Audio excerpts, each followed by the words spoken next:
নমস্কার বন্ধুরা, আশা করি তোমরা সবাই খুব ভালো আছো। আমিও খুব ভালো আছি। সম্পাস লাইফস্টাইলের আর একটা নতুন ব্লগে তোমাদের সবাইকে স্বাগত। তো আজ হলো মঙ্গলবার। মঙ্গলবার সকালেই দেখো প্রচুর বৃষ্টি হচ্ছে। আগের দিন রাত থেকেই অ্যাকচুয়ালি বৃষ্টিটা আরম্ভ হয়েছে, কিন্তু এখনো হয়ে যাচ্ছে। দেখো চারিদিক পুরো অন্ধকার, এখন প্রায় 6টা বাজতে যাচ্ছে, কিন্তু তাও দেখো বাইরেটা পুরো অন্ধকার হয়ে রয়েছে। তো যাই হোক, কাজ তো শুরু করতেই হবে, চলো। আজকে না একদম ঘুম থেকে উঠতে ইচ্ছা করছিল না, জানো। সকালে একবার একদমই ঘুম ভাঙছিল না। তো 5টায় অ্যালার্ম দেওয়া ছিল, কিন্তু তাও উঠে আবার ঘুমিয়ে পড়েছিলাম। তো কিছু করার নেই, কাজ তো করতেই হবে। সকালে রান্নাও আরম্ভ করতে হবে। তোমার দাদাভাই যেহেতু বেরোবে আজকে, ছেলেকে ভাবছি আজকে আর স্কুলে পাঠাবো না, যেহেতু প্রচুর বৃষ্টি হচ্ছে, এর মধ্যে আর ওকে পাঠাবো না। মেয়েও কি করে সেটাও ঘুম থেকে উঠুক, তারপর বোঝা যাবে। কিন্তু তোমার দাদাভাই তো বেরোবেই, অতএব রান্না আরম্ভ করতেই হবে। চলো শুরু করা যাক। তো আজকের ওয়েদার যেরকম বৃষ্টির, তো ভাবলাম আজকে খিচুড়ি বসিয়ে দিই, জানো।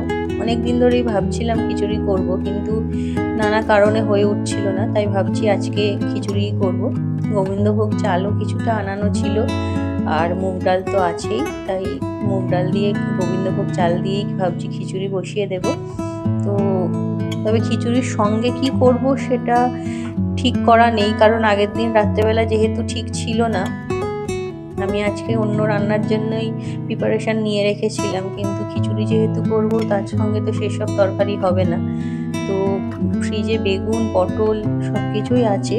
ভাবছি ওই বেগুন পটল আলু এগুলো ভাজা করব, আর একটু ডিমের অমলেট করব, তাহলেই হয়ে যাবে। তো এই যে দেখো, পটল আমি কেটে রেখেছিলাম আজকে তরকারি করব বলে, তো সেগুলোকেই কেটে নিয়েছি মাঝখান দিয়ে, ওগুলো ভেজে নেব।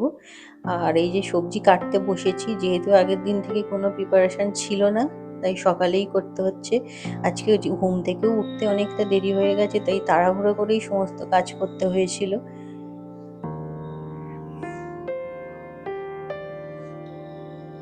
আমরা না আসলে ঘুমোতে খুব ভালোবাসি, জানো তো, আমাদের বাড়িতে সবাই। কিন্তু কিছু করার নেই, ভালো লাগাকে বা ভালোবাসাকে সবসময় প্রাধান্য দেয়া যায় না। জানোই তোমরা, মেয়েদের জীবনটাই হলো এটা।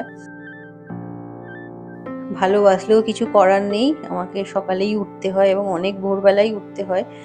আর দুর্ভাগ্যক্রমে ছেলে স্কুলটাও সকালবেলা যেহেতু হয়ে গেছে, তো আরো তাড়াহুড়ো হয়ে যায় ওর জন্য সকালের দিকে। তো এই দেখো, সবজি আমি কেটে নিচ্ছি।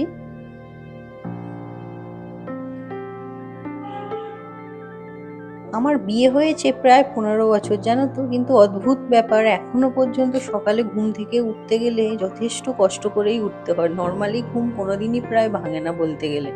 অ্যালার্ম দিয়ে রাখতে হয় ঘড়ির মধ্যে, তাও তারপরেও যেন উঠতে ইচ্ছা হয় না। তো যাই হোক, কিছু করার নেই। তো চলো রান্না শুরু করে দিই। রোজ এই একই কাজ আর ভালো লাগে না, জানো তো। মাঝে মাঝে সেই রোজ রান্না বান্না, ঘর পরিষ্কার করো, এ করো, জীবনটা দিন দিন বড্ড একঘেয়ে হয়ে যাচ্ছে, জানো তো। তো যাই হোক, চলো তোমাদের সঙ্গে এগুলো শেয়ার করতে পারলে তবু মনটা ভালো লাগে, একটু নতুন রকম ভাবে কাজগুলো করতে ইচ্ছা হয়। আর আজকে যেহেতু ওয়েদারটা এরকম, একদমই কাজ করতে ইচ্ছা হচ্ছিল না আমার, কিন্তু যেহেতু ছুটির বার নয়, করতে আমাকে হবেই। তো এই দেখো, খিচুড়ির জন্য মশলাটা কষিয়ে নিচ্ছিলাম এখানে। আদা জিরে আর হলুদ দিয়েই কষিয়ে নিয়েছিলাম।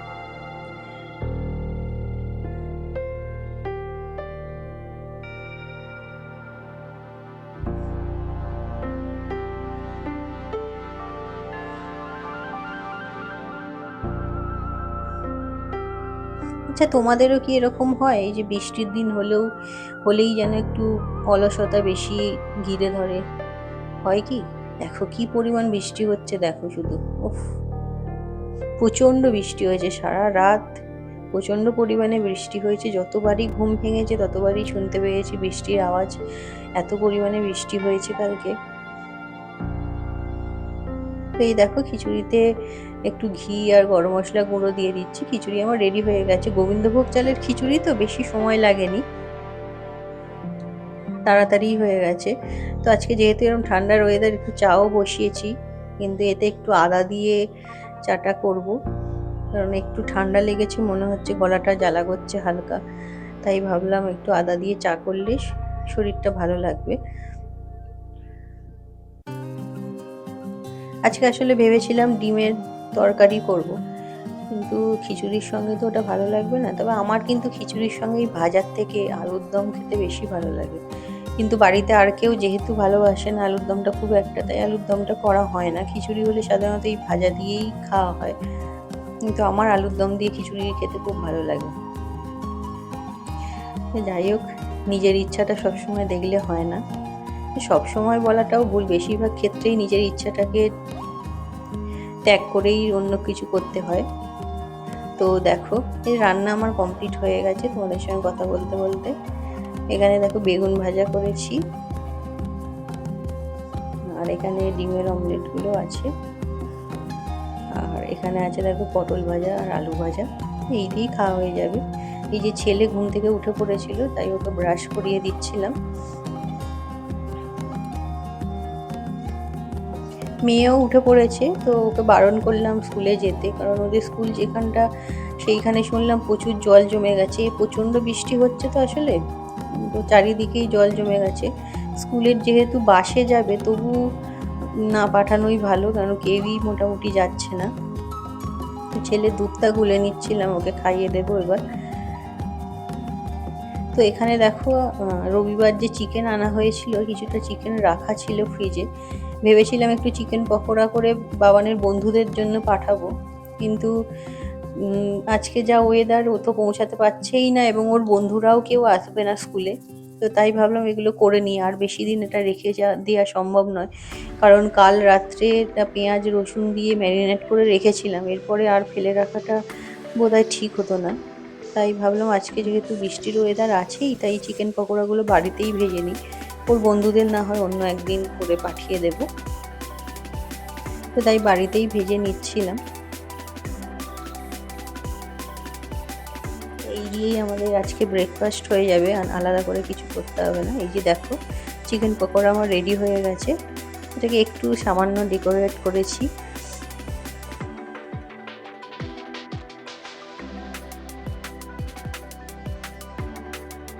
বাবান চিকেন পকোড়া খেতে খুবই ভালোবাসে, তো ও বলেছিল ওর জন্য বেশি করেই করবে, যাতে বন্ধুদের দেওয়ার পরও আমার জন্যও থাকে। তাই অনেকগুলোই করা হয়েছিল, তোমার দাদা ভাইয়ের জন্য ফ্রিজে তুলে রেখে দিয়েছি। আর আজকে যেহেতু মঙ্গলবার, দেওর খাবে না, আর শ্বশুর তো চিকেন খায় না।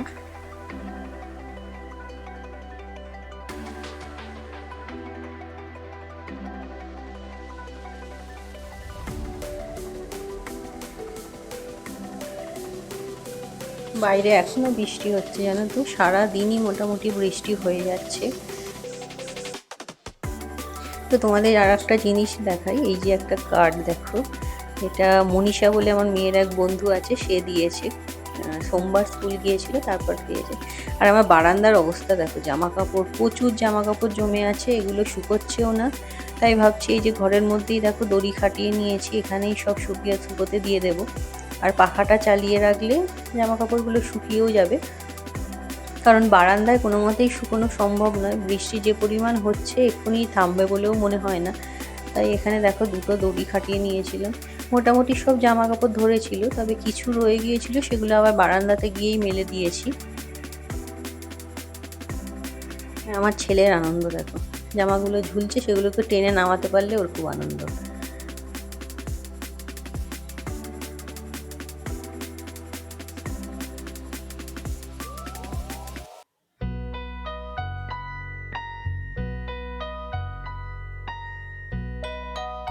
আজকে আবার আমাদের যে কাজের দিদি কাজ করেন বাড়িতে, ও আসেনি আজকে, শরীরটা খারাপ ওনার, দাঁতের যন্ত্রণায় কদিন ধরেই খুব ভুগছে। তো আজকে হয়তো বাড়াবাড়ি হয়েছে, বা বৃষ্টির জন্যও হতে পারে আসেনি। তাই এই যে ঘর টরগুলো একটু পরিষ্কার করে নিচ্ছি, এরপরে ঝাড় দিয়ে মুছে নেব। আর যেহেতু বৃষ্টি হচ্ছে, চারিদিক না কিরকম স্যাঁতস্যাঁতে হয়ে আছে, জানো তো, আর না মুছলেই যেন মনে হচ্ছে কিরকম একটা চিটচিটে লাগছে পাগুলো। তো এই যে দেখো ঝাঁট দিয়ে নিচ্ছে, ঝাঁট দিয়ে ঘরগুলো ভাবছি আজকে ভালো করে মুছে নেবো একটু।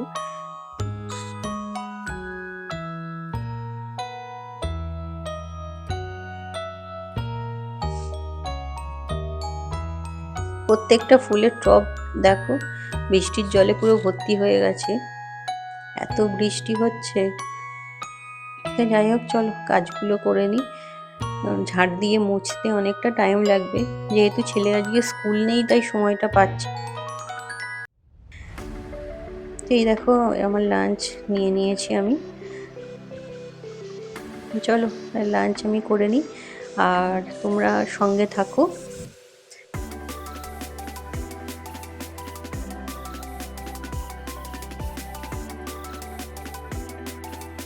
তো আজকের ব্লগটা আমার এইটুকুই, আশা করি তোমাদের ভালো লেগেছে। যদি ভালো লেগে থাকে অবশ্যই একটা লাইক করে দিও আর চ্যানেলটা সাবস্ক্রাইব করে দিয়ে আমার এই ছোট্ট চ্যানেলটার পাশে থেকো। সবাই ভালো থেকো, সুস্থ থেকো, টাটা।